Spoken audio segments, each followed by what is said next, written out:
There's one stock that's really been moving over the past 10 days that we're keeping an eye on, Affirm, around 15% higher over that time frame. It's the highest it's been since February. And Affirm this week announcing that U.S. Apple Pay users can buy now and pay later for as low as 0% APR. The new agreement will allow users checking out online or in-app with Apple Pay on iPhones and their iPad to be able to pay over time with Affirm. And we are joined by none other than Affirm's co-founder and CEO Max Levchin. How does this change the game for you? Because obviously a lot of users use Apple Pay. Apple's own entry into financial services has been a massive wonder of the industry, to say the least. But now the addition of buying now, paying later through Affirm, what is the expectation here? It was just really exciting. It's, first and foremost, it's unbelievably great to have direct integration into a, really best, in my biased opinion, I'm sure, digital wallet out there. Super early days. We've been live for 3 days, so don't ask me for results just yet. But the actual implementation is wonderful, and so I'm very excited about the possibilities here. Obviously, it's going to be great for consumers that love their digital wallet, but it's also going to be amazing for retailers. It's just in time for the holidays. You'll be able to use your Apple Pay Affirm integration to buy gifts, to affirm all the things you need to have for your loved ones, etc. So just really excited about the possibilities. It's interesting. You and I are old enough to remember years ago when I was bothering you left and right about what it would mean for Apple to get into buy now, pay later. And now they're partnering with you. There was a time where people would worry about whether that would create a significant competitive force. The way the landscape is shaking out is through partnership in this massive way with the giant tech companies. How do you expect that to continue to extend? Because it seems like a pretty massive change from what we saw a few years ago.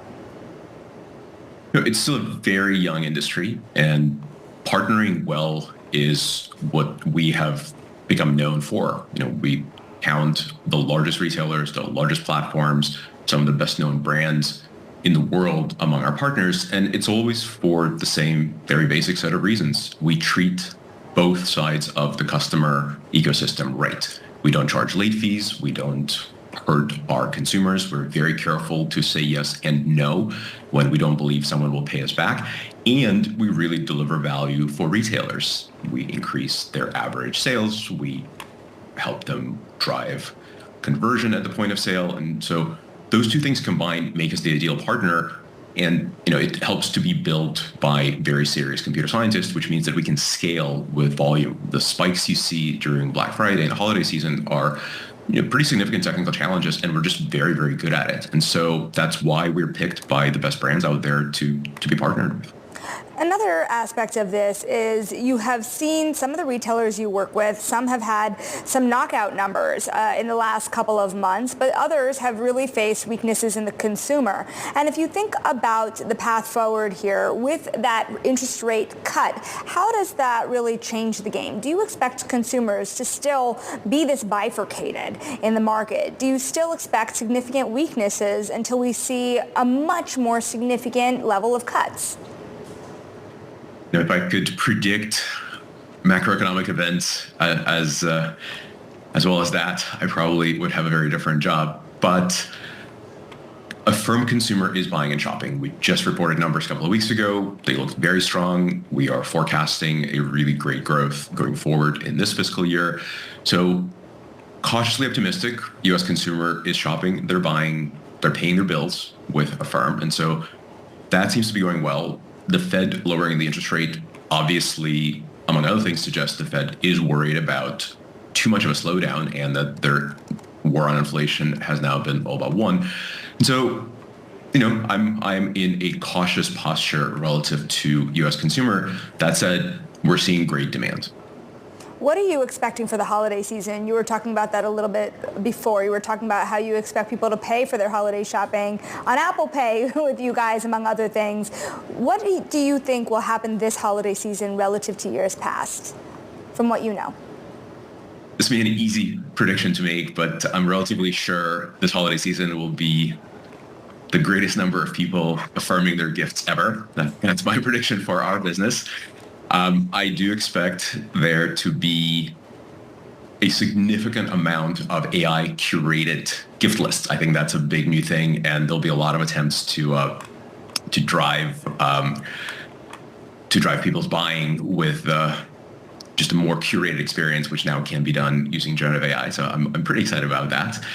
And then I do see already early in the holiday shopping season, retailers coming to us and saying, we would like to subsidize the interest that consumers might pay in these loans. And they choose to essentially offer zero interest loans, zero interest financing plans that we power, of course, for everything from 4 weeks to 4 years length. And so I see a lot of that coming, which will be amazing for consumers. Being able to take more use of money over time without paying any interest is pretty awesome. Glad to hear you talking more about Gen AI, because the last time you and I have talked about it, we were kind of talking about the limitations and, kind of the more boring use cases, let's say, when it came to AI and Gen AI and financial technology in particular. What's changing, especially because you dovetail with the world of e-commerce so greatly?